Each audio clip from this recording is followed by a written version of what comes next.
Dans beaucoup de discussions sur l'argent, une idée revient souvent sous une forme presque naïve, comme si elle appartenait à une autre époque financière.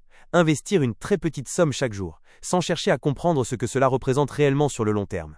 Si l'on prend un exemple simple, investir 1 euro par jour pendant 30 ans, on a l'impression d'être face à quelque chose de presque insignifiant, trop petit, pour produire un effet visible dans une vie adulte. Pourtant, ce type de raisonnement repose sur une erreur classique. L'esprit humain pense en ligne droite, alors que les systèmes financiers évoluent de manière cumulative et non linéaire. Si on décompose cette idée, 1 euro par jour représente environ 365 euros par an. Sur 30 ans, cela représente 10 950 euros injectés dans un système d'investissement. À ce stade, beaucoup s'arrêtent et concluent que le résultat est limité, presque décevant. Mais cette lecture ignore une dimension centrale, la transformation progressive du capital dans le temps. Dans un système d'investissement classique, ce n'est pas seulement l'argent que tu ajoutes qui compte, mais le temps pendant lequel cet argent reste exposé à la croissance. Ce qui est intéressant ici, ce n'est pas la somme elle-même, mais la mécanique psychologique qui empêche la majorité des individus de persévérer sur des périodes longues. 1 euro par jour semble acceptable aujourd'hui, mais sur 30 ans, cela implique une discipline invisible, répétitive, presque monotone. Et c'est précisément ce type de comportement qui est le plus rare dans la réalité économique. Pour comprendre ce mécanisme, il faut introduire la logique des intérêts composés. Dans un système où l'argent génère lui-même un rendement, chaque euro investi commence à produire une croissance qui s'ajoute à la base initiale. Ce n'est pas une progression additive, mais une accumulation sur accumulation. Dans les premières années, la différence est presque imperceptible. Le capital reste faible, les gains sont limités, et l'impression générale est que l'effort ne produit pas de résultats tangibles. Mais cette phase est trompeuse, car elle ne reflète pas le comportement du système, seulement son état initial. À mesure que le temps avance, chaque petite contribution commence à se superposer aux précédentes. L'argent investi au début a eu plus de temps pour produire des effets que l'argent investi plus tard. Cela crée une structure asymétrique où le temps devient un facteur plus puissant que le montant lui-même.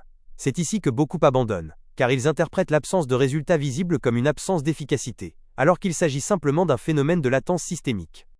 Sur une période de 30 ans, même avec un rendement modéré, par exemple autour de 5 à 7% par an, le capital ne suit plus une logique intuitive.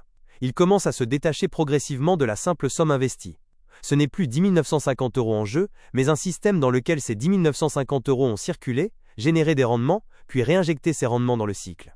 Ce processus est invisible au quotidien, mais déterminant sur la durée. Ce type de mécanisme met en évidence un point fondamental en économie comportementale. La plupart des individus sous-estiment la puissance du temps et surévaluent l'impact immédiat de leurs décisions financières.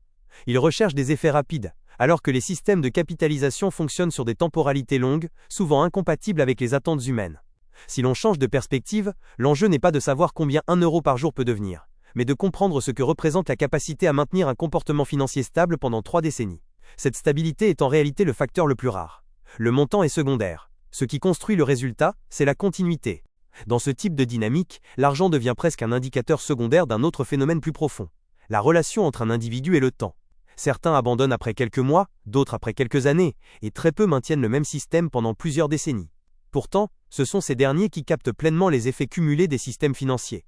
Il est aussi important de noter que ce mécanisme n'est pas uniquement financier. Il fonctionne comme un modèle général applicable à de nombreux domaines où la répétition et le temps jouent un rôle central. L'investissement financier n'est ici qu'un exemple visible d'un principe plus large. La valeur des systèmes lents est presque toujours sous-estimée au départ, puis surestimée une fois qu'ils produisent des effets visibles. Dans le cas présent, la question initiale, et si tu investissais 1 euro par jour pendant 30 ans, n'est donc pas une question sur l'argent lui-même, mais sur la perception du temps, de la discipline et de la patience dans un environnement économique qui valorise l'immédiateté. Ce contraste entre vitesse perçue et lenteur réelle des systèmes est au cœur de la plupart des erreurs financières individuelles. Finalement, ce type d'exercice montre surtout une chose. La richesse dans les systèmes financiers n'est pas uniquement une question de montant initial, mais d'exposition prolongée à des mécanismes de croissance, et surtout de capacité à rester dans le système suffisamment longtemps pour en observer les effets complets. Dans une perspective plus large, cela remet en question la manière dont la plupart des individus évaluent leurs décisions financières. On tend à juger une stratégie sur ses résultats visibles à court terme, alors que les systèmes économiques fonctionnent rarement sur ce type d'horizon. Ils reposent plutôt sur des accumulations lentes, parfois imperceptibles, qui deviennent significatives uniquement lorsque le temps agit comme amplificateur. C'est précisément pour cette raison que deux personnes peuvent suivre des comportements financiers similaires au départ, mais obtenir des résultats radicalement différents après plusieurs décennies. La différence ne vient pas uniquement des choix initiaux, mais de la continuité avec laquelle ces choix sont maintenus. Dans ce contexte, l'interruption d'un système compte parfois plus que son intensité. Il existe également une dimension psychologique importante. La plupart des individus abandonnent, non pas parce que la stratégie est inefficace, mais parce que les résultats ne sont pas immédiatement visibles. Cela crée une illusion d'échec, alors que le mécanisme sous-jacent continue de fonctionner en arrière-plan. Cette dissonance entre perception et réalité est au cœur de nombreuses erreurs financières individuelles. Si l'on élargit encore l'analyse, on comprend que les systèmes financiers récompensent rarement les actions spectaculaires, mais plutôt la répétition discrète. Le capital ne se construit pas uniquement par des décisions exceptionnelles, mais par des comportements stables répétés sur de longues périodes. Ainsi, la véritable variable critique n'est pas seulement combien investir, mais combien de temps rester cohérent avec son système. Et dans cette logique, le temps devient moins un contexte qu'un véritable acteur économique à part entière. Cela signifie que l'argent, dans un système de croissance, ne peut pas être compris isolément. Il dépend d'un environnement où chaque unité de capital interagit avec la durée pendant laquelle elle est maintenue active. Plus cette durée est longue, plus les effets secondaires du système deviennent dominants par rapport aux apports initiaux. C'est ce glissement progressif qui change complètement la nature d'un investissement. Ce point est souvent contre-intuitif, car l'esprit humain a tendance à attribuer les résultats à des événements visibles et récents. Pourtant, dans les systèmes financiers, les causes les plus importantes sont souvent les plus anciennes et les moins perceptibles. Elles agissent en arrière-plan, silencieusement, jusqu'à produire des effets qui semblent soudains, alors qu'ils sont en réalité le résultat d'un long processus. C'est pour cela que la régularité est souvent sous-estimée. Elle ne produit pas d'impact spectaculaire à court terme, mais elle structure la trajectoire globale d'un capital sur le long terme. Et dans cette perspective, les fluctuations quotidiennes deviennent secondaires face à la continuité du comportement. Comprendre cela revient à changer de perspective sur la notion même de stratégie financière. Il ne s'agit plus de chercher des optimisations ponctuelles, mais de construire un système capable de fonctionner sans interruption sur une longue période. Un système qui survit aux changements de motivation, aux périodes d'incertitude et aux variations de perception. À ce niveau d'analyse, l'investissement devient moins une action qu'un processus. Et ce processus repose entièrement sur la relation entre discipline et durée. C'est cette relation plus que n'importe quel montant initial qui détermine la forme finale du capital. Ce qui devient central ici, ce n'est plus la performance individuelle d'une décision financière, mais la capacité à maintenir une cohérence comportementale dans le temps. Autrement dit, la question n'est pas de savoir si une décision est parfaite, mais si elle est soutenable sur plusieurs années, voire plusieurs décennies.